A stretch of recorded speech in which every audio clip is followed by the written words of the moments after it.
Hello दोस्तों, आज हम एक ऐसे मुद्दे की बात करने वाले हैं जो लगभग हर घर से जुड़ा है, लेकिन कोई भी ठीक से इस बारे में बात करने के लिए राजी नहीं है। हमारी गवर्नमेंट इस पर ध्यान नहीं दे रही है। जैसे ही अप्रैल का महीना आता है, स्कूल खुलने का टाइम आता है, पेरेंट्स के मन में बस एक ही बात होती है कि इस बार बच्चे की किताबों पर कितना खर्च आने वाला है।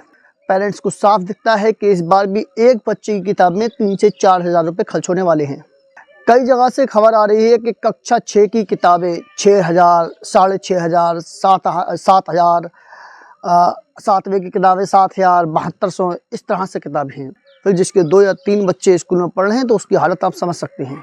लेकिन हर साल किताबें बदलने की ज़रूरत क्या है? पिछले साल की किताब से बच्चे ने जो पढ़ाई की थी वो इस बार अचानक बेकार कैसे हो गई? क्या उसमें लिखा ज्ञान एक्सपायर हो गया या फिर सिलेबस बदल गया? सब जानते हैं सिलेबस नहीं बदलता है, ना कंसेप्ट बदलते हैं, ना फैक्ट्स बदलते हैं, यहाँ तक कि चैप्टर के नाम भी वही रहते हैं, बस सीरियल नंबर इधर उधर कर दिए जाते हैं।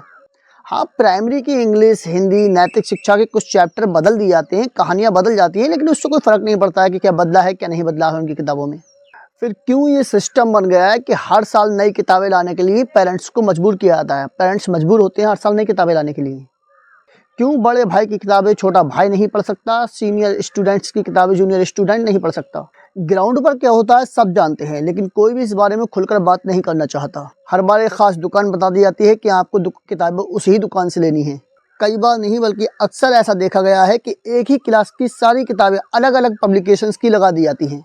इसकी भी एक ही वजह है, क्योंकि अगर एक ही पब्लिकेशंस की सारी किताबें होंगी तो पब्लिकेशंस दूसरी दुकान पर भी मौजूद हो सकता है।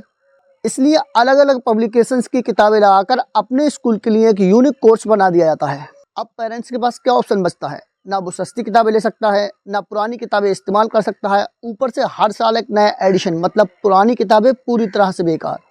लेकिन क्यों? इससे स्टूडेंट को क्या फ़ायदा होता है?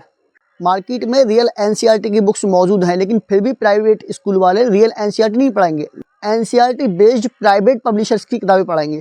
क्यों? इसका क्या लॉजिक है? बल्कि सच्चाई ये है, जो एनसीईआरटी बेस्ड प्राइवेट पब्लिकेशंस की किताबें होती हैं उनमें त्रुटियां ज़्यादा होती हैं, गलतियां ज़्यादा होती हैं। अब ज़रा सोचो, एनसीईआरटी की किताब जो 50, 40 या 100 रुपए की आती है, वही किताब प्राइवेट पब्लिकेशंस वालों की 300, 400, यहाँ तक कि 600 तक की आती है। क्या सच में इतना फ़र्क किताब की क्वालिटी का है? क्या प्राइवेट पब्लिशर अपनी किताब में सोने का कागज़ लगा रहे हैं, या फिर बीच में कुछ चल रहा है? हकीकत ये है कि चल भी रहा है और सबको दिखाई भी दे रहा है, बस नहीं दिखता है तो हमारी गवर्नमेंट को। गवर्नमेंट ने रूल बना दिया कि कोई भी प्राइवेट स्कूल 5 साल से पहले अपने ड्रेस कोड में चेंजेस नहीं कर सकता। पर किताबों का क्या? क्या किताबें ड्रेस से सस्ती हैं? सस्ती नहीं, बल्कि कई गुना ज़्यादा महंगी हैं। और ड्रेस का भी सबको पता है कि कितनी सख्ती से पालन होता है। स्कूल की फ्रीडम है, वो अपनी किताबें चुन सकता है, लेकिन ये फ्रीडम एजुकेशन में डाइवर्सिटी रखने के लिए दी जाती है, ना कि लूट मचाने के लिए। ये फ्रीडम इतनी बड़ी नहीं होना चाहिए कि हर साल लाखों बच्चों की पढ़ाई सिर्फ किताबों की वजह से छूट जाए। संविधान में आर्टिकल 19 का क्लोज 1 संस्था को अपनी काम करने की आज़ादी देता है, लेकिन संविधान का आर्टिकल 19 का क्लोज 6 यह भी कहता है कि पब्लिक इंटरेस्ट में इस पर रोक लगाई जा सकती है। और यहाँ पब्लिक इंटरेस्ट साफ दिख रहा है। पेरेंट्स परेशान हैं, बच्चों की पढ़ाई छूट रही है, सिस्टम में ट्रांसपेरेंसी नहीं है। लाखों पेड़ हर साल सिर्फ नई किताबें प्रिंट करने की वजह से काट दिए जाते हैं, जिससे पर्यावरण को नुकसान हो रहा है। बच्चों के लिए पढ़ाई कोई लग्जरी चीज़ नहीं है, ये उनका अधिकार है, जिसे आर्टिकल 19A में माना गया है। तो यह अधिकार इतना महंगा क्यों, इतना मुश्किल क्यों? क्या सीखेंगे ये बच्चे स्कूल में? जब ये बच्चे इस तरह से माता पिता को लुटते हुए देखकर आगे बढ़ेंगे तो इनसे ईमानदारी की उम्मीद कैसे की जाएगी? कैसे कहा जाएगा कि शिक्षा आदमी को महान बनाती है? और ऐसा बिल्कुल नहीं है कि सॉल्यूशन बहुत ज़्यादा मुश्किल है, बस नियत साफ होनी चाहिए। अगर सरकार चाहे तो बस एक सिंपल रूल बना सकती है कि हर क्लास के लिए किताबों की टोटल कीमत की एक मैक्सिमम लिमिट होगी। इससे ज़्यादा कीमत की किताबें लाने के लिए स्कूल वाले पेरेंट्स को मजबूर नहीं कर सकते। दूसरा, जो एक बार किताबें सिलेक्ट हो जाएं उन्हें 5 साल से पहले चेंज नहीं किया जाएगा, ताकि रीयूज़ का सिस्टम आ सके। बड़ा भाई जो बड़े क्लास में है, छोटा भाई उसकी किताबें पढ़ सके, सीनियर स्टूडेंट की किताबें जूनियर स्टूडेंट पढ़ सके। तीसरा, जिस क्लास में जो भी पब्लिकेशंस सिलेक्ट किया जाए उस क्लास की सभी किताबें उसी पब्लिकेशंस की होनी चाहिए, ताकि आसानी से किसी भी स्टोर से ली जा सकें। चौथा, कोई भी स्कूल किसी एक दुकान से किताबें खरीदने के लिए फोर्स नहीं करेगा, पेरेंट्स कहीं से भी किताबें खरीद सकते हैं।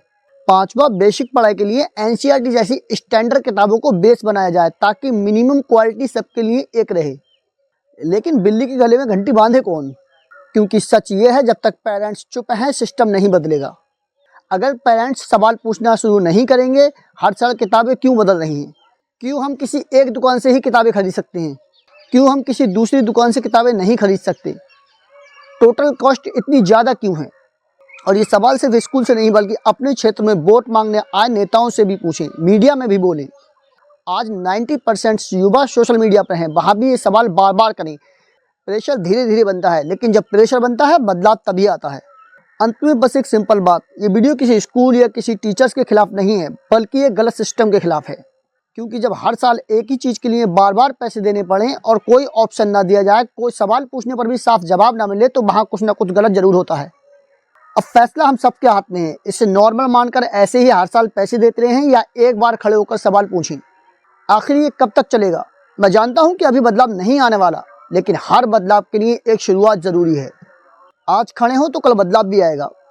इस वीडियो को इतना शेयर करें कि हर पेरेंट्स के पास पहुँचे, हर पेरेंट्स जागरूक हो। और हमसे जुड़े रहने के लिए हमारा चैनल सब्सक्राइब कर लें।